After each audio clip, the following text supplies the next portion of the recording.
जी, जय श्री राम। रास्ते तो दो ही हैं अपने पास। अब आगे चलते हैं। लेट्स कंटिन्यू द सीरीज लग रहा है कि यहाँ पर वो ये चल रहा है।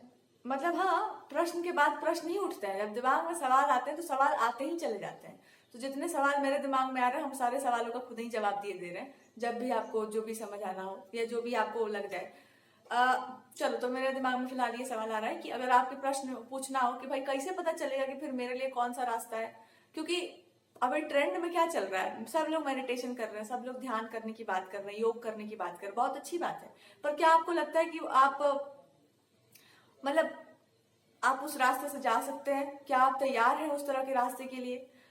दूसरा है भक्ति का रास्ता। फिर आपके पास जो मिल जाएंगे ग्रंथ, या जैसे भक्तों के आपने चरित्र पढ़े, आपको लगता है कि आप वहां तक लेकर जा सकते हैं इस बात को, या इस प्रेम को आप उस चरम तक लेकर जा सकते हैं? क्योंकि ये आसान बात नहीं है, बहुत कठिन रास्ता है।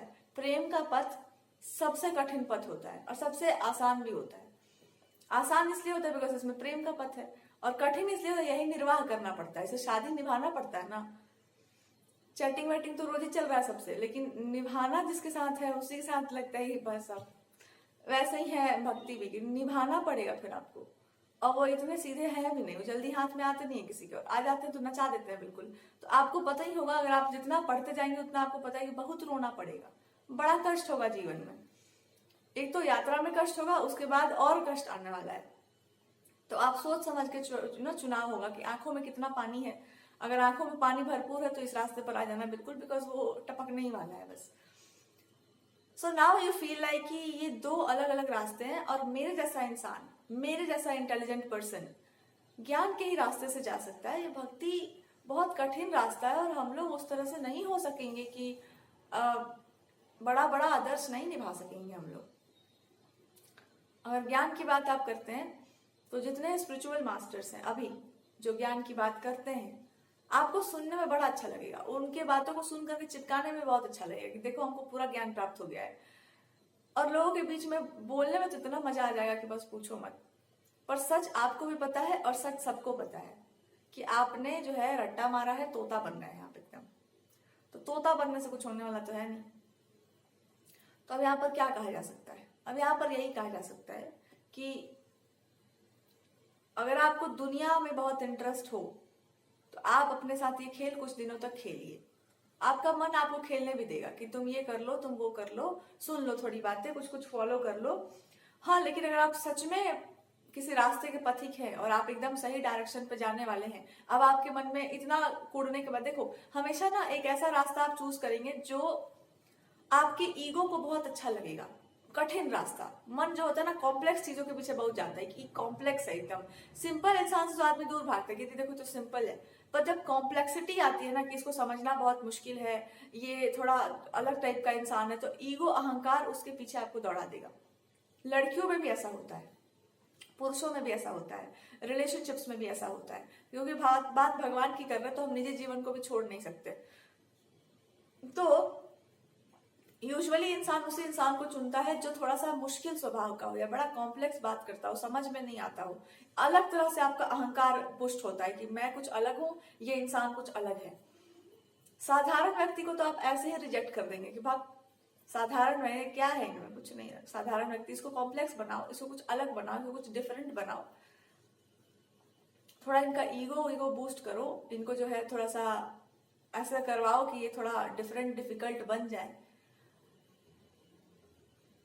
एंड एट द एंड आप यही पाएंगे कि आपसे बेवकूफ इस दुनिया में कोई नहीं था, बिकॉज जब वो इंसान डिफिकल्ट बनने पर आएगा तो आपका 4-5 जन्म निकल जाएगा उसको समझने में।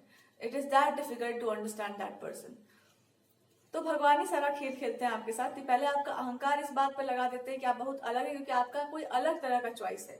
और जब आपको वहां से उसका ईगो टूटता है तब आपको आता है ध्यान के ये सिंपल वाले ज्यादा बढ़िया है। और जब सिंपल वाला अपने आप को असली अपनी सिंपलिसिटी रिवील करता है कि मुझे कुछ पता ही नहीं है, मैं तो हूं ही सिंपल, आप चकरा जाते हैं कि भाई इसको समझना बड़ा मुश्किल काम है, ये सिंपल में ही बहुत कॉम्प्लेक्स है।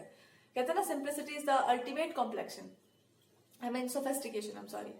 सबसे सोफेस्टिकेटेड इंसान वो होगा जो बहुत सिंपल दिखाई देगा, उसको आप समझ ही नहीं पाएंगे। तो कहने का अर्थ बस इतना है कि अगर आप कोई पाथ चूज कर रहे हैं और आपको लग रहा है कि नहीं, आपका हृदय कहता है कि उधर जाना है, पर आपका दिमाग कहता है कि वो तो बहुत सिंपल रास्ता है, या बहुत कठिन पथ है, हमसे कैसे हो पाएगा, आई हैव टू टेक। क्योंकि भगवान जो होते हैं उनकी भक्ति करनी होती है। भक्ति मतलब क्या होता है कि दुनिया आपसे कुछ भी बोल रहा है, आपको सहना होता है, but I am not that person जो सह जाएगा, मैं तो कह जाऊंगी। तो आप जाएंगे ज्ञान मार्ग, ज्ञान की बात करेंगे आप, साइंस, टेक्नोलॉजी, केमिस्ट्री, फिजिक्स, इसकी बातें करेंगे आप। भले आपको खुद समझना, आप खुद आइंस्टाइन नहीं बन सकते ना, पर आप बोलेंगे जरूर, क्योंकि उसका रुतबा आता है, धौस जमता है। प्यार के विरुद्ध बोलना, इमोशंस के विरुद्ध बोलना कि सब कुछ नहीं होता है, सब फालतू की बातें हैं, प्यारे भोले भाले लोगों का मजाक उड़ा देना, ये जिनको कुछ नहीं पता है, प्यार की बात कर रही। इससे ईगो और बूस्ट होता है कि मैं कुछ अलग हूं, मैं कुछ डिफरेंट, और अंदर से चिल्ला आप भी रहे होते हैं कटोरा लेके कि मेरे को प्यार करो, मेरे को कोई अच्छा प्यार करने वाला मिल जाए। भिखारी आप भी अंदर से होते हैं, पर ईगो आपका होता है कि हम कुछ अलग बनना चाहते हैं, कुछ डिफरेंट बनना चाहते हैं। आप ले लेंगे एकदम ज्ञान का कठिन पथ, घंटा आपको समझ नहीं आएगा क्या करना है। जब आप उतरेंगे उस चीज की गहराई में, और जब आपको साधना बताई जाएगी कि ऐसा ऐसा करना होता है, आप एक्सरसाइज समझ कर लेंगे, आप उसको ध्यान की तरह बैठ जाएंगे। आई एम टेलिंग यू, अगर आपका मन उस कार्य में नहीं है, आपका मन आप उस रास्ते के लिए आप बने नहीं है, या फिर आपसे वो हो नहीं पाएगा, 10, 20, 30 दिन, 10, 20, 30 घंटा मान के चल लो, आप कर लेंगे एकदम अपने ईगो को बूस्ट कर। उसके बाद आपका असली रूप आपके सामने होगा, और आप ये समझ चुके होंगे कि हम ये क्यों कर रहे हैं, क्या है इसका आउटकम, क्या कारण है, क्या लक्ष्य प्राप्त करना है हमको। तब आपका दिमाग आपको समझाएगा कि पीस ऑफ माइंड चाहिए, तो वो 10 मिनट के मेडिटेशन से भी हो जा रहा है। गाइडेड मेडिटेशन कर लो 10 मिनट के लिए, यार पीस ऑफ माइंड बढ़िया से आपको मिल जाएगा। ट्रॉमा पर काम करना है, बढ़िया उसके लिए पढ़ाई कर लीजिए, उस पर आप काम कर लेंगे। हेल्थ अच्छा चाहिए तो उसके लिए भी आपको मेडिटेशन, आप वो काम कर लीजिए। इसके बियॉन्ड कुछ करना है अगर, आप तुरंत समझ जाएंगे कि ये रास्ता मेरा नहीं है।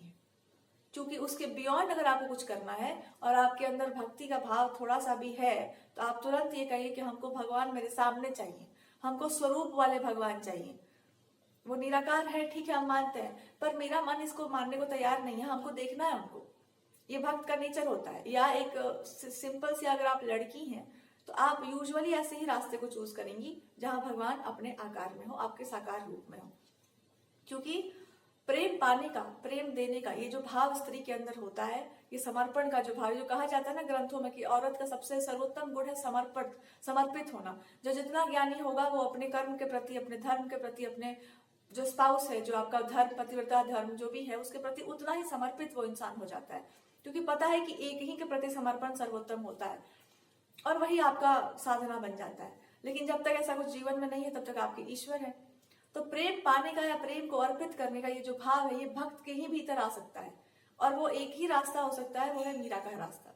सब लोग जहर नहीं पी सकते, जीवन का विष जरूर पी सकते हैं, लिटरल विश तो नहीं, पर हर किसी के लिए भगवान एक डिसाइड करके रखते हैं कि इनके साथ ऐसा ऐसा ट्रैक चलेगा स्टोरी में, क्योंकि इनका जो है मन ऐसे ऐसे जगहों पर है। कभी कभी आपका मन अपनों से अनुरक्त बहुत हो जाता है, इमोशनल अटैचमेंट आपके अंदर बहुत होती है, तो फिर आपको जहर नहीं पिलाना होगा, फिर आपको जीवन का जहर पिलाना होगा कि आपके अपने ही आपका गर्दन रेत रहे होंगे और आप चिल्ला रहे होंगे प्रभु बचाइए। फिर आपको भगवान जी बताएंगे कि आपके अंदर प्रेम तो है, पर इस समय आपको अर्जुन बनना पड़ेगा।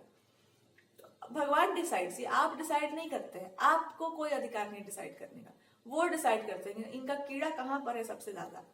और कभी कभी आपको पता होता है कि यही रास्ता आपका है, बट आप उसमें जाएंगे नहीं, क्योंकि मीराबाई किससे लड़ नहीं रही थी, किससे उनको बहस नहीं करना था। वो रास्ते पर चलने के लिए आपका ईगो इस बात को तैयार कर ले कि मैं असहाय बनने को तैयार हूं, और आपको असहाय बनना नहीं, आपको तो सहाय बनना है। आपको तो बनना एकदम सबला नारी कि मैं तो पीट दूंगी, मैं तो कूट दूंगी, मैं तो अब मैं कुछ भी कर डालूंगी, नोच दूंगी, मैं नाखून बढ़ाई हुई हूँ।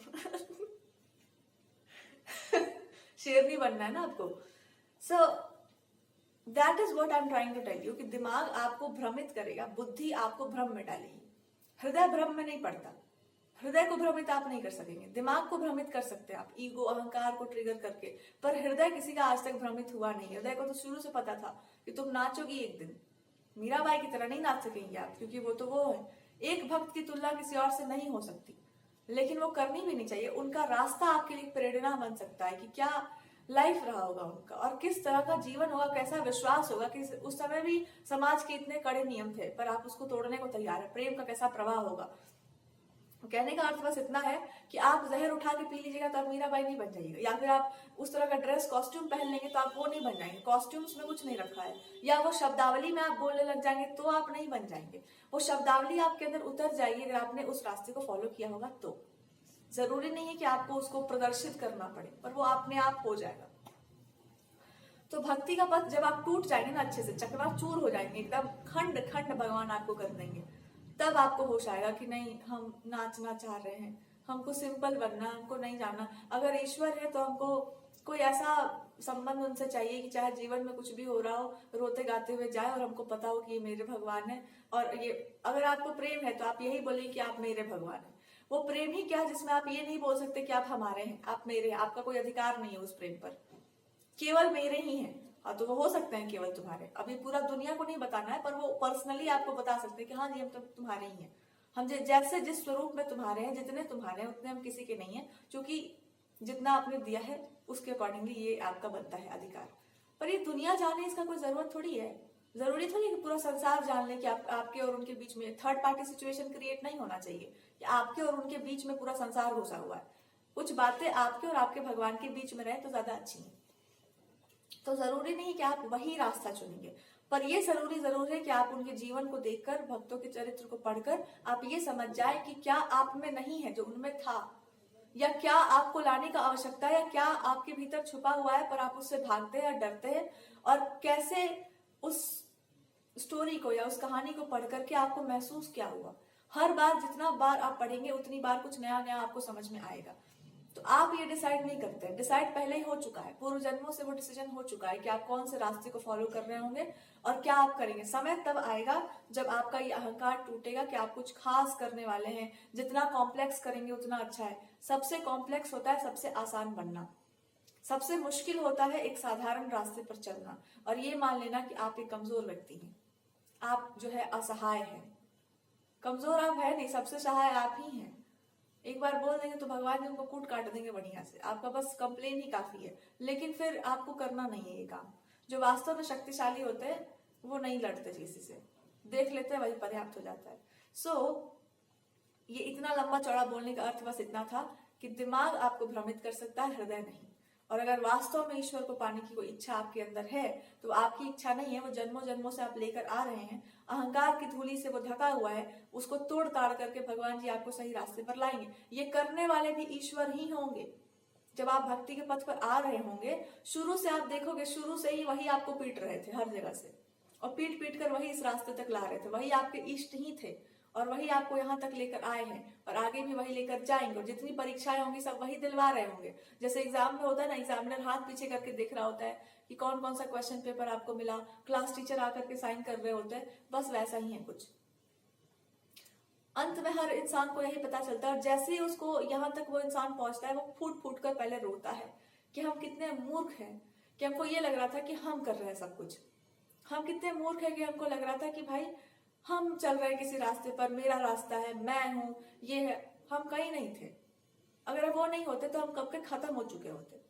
इस टेस्ट में डालने वाले भी वही थे, उससे निकालने वाले भी वही थे, और सिलेबस तैयार करके देने वाले भी वही थे। अंत में आप यही याद कर करके रोएंगे कि हम कर क्या रहे थे, हमको तो कोई ऐसे सर पे उठा करके लेके चल रहा था। And then you will cry कि कितने मूर्ख हैं हम। समझते हैं कि हम बहुत प्यार करते हैं हमसे, यहाँ पे ऑलरेडी आप इतने प्रेम में कूटे, तो पहले ही से आप इतने फ्लैट हैं हम पर। फिर भगवान जी भी आपको यही बता रहे थे, जाके किसी को बता मत देना ये सब बात दुनिया में, दुनिया वाले आपको छोड़ेंगे नहीं। और उनके सामने होशियार मत बन जाना कि ऐसा कुछ हुआ था हमारे साथ। सबसे नालायक तो पहले तुम ही हो।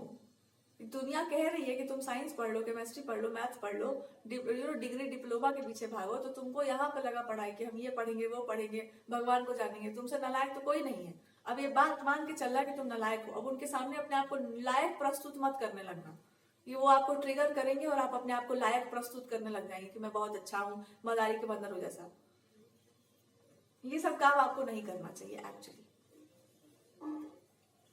लेकिन कभी कभी वो आपको ये भी इंडिकेट कर देंगे कि उछलना कूदना अच्छा होता है, तब तक उछलो, तब तक कूदो, जब तक कि आपको ये ना समझ में आ जाए कि जब तक आप उछल कूद रहे होंगे तब तक कोई गलत आदमी या कोई गलत इंसान वहां पे उछल कूद नहीं कर रहा होगा। तो आप ही उछल लो कम से कम, सही आदमी उछले तो ज्यादा अच्छा लगता है, गलत आदमी उछले तो बहुत बुरा लगता है। दूसरे देख करके उसको कॉपी करने लगते हैं कि भाई ये अगर ऐसा उछल सकता है तो मैं क्यों नहीं। तो इससे अच्छा है कि आप अच्छे से उछलिए, बाय कोड ऑफ कंडक्ट आप सही सही चलिए। सो इट्स लाइक कि डिवोशन में बुद्धि नहीं लगता, तर्क वितर्क नहीं लगता, हृदय लगता है। पर उस हृदय को भी, हृदय तक मतलब उसको सीधा होने के लिए भी आपको टूटना पड़ता है। आप प्रेम करते हैं पर उस प्रेम का भी चरण है, एक स्टेज है कि आपको अभी भगवान अच्छे लगे हैं, फिर आपको बहुत अच्छे लगे हैं, फिर अब एक समय होता है जहां पर अब आपको कुछ भी, कहते हैं ना रोमांटिक में बातें करते हैं कि अब तुम्हारे अलावा कुछ अच्छा नहीं लगता।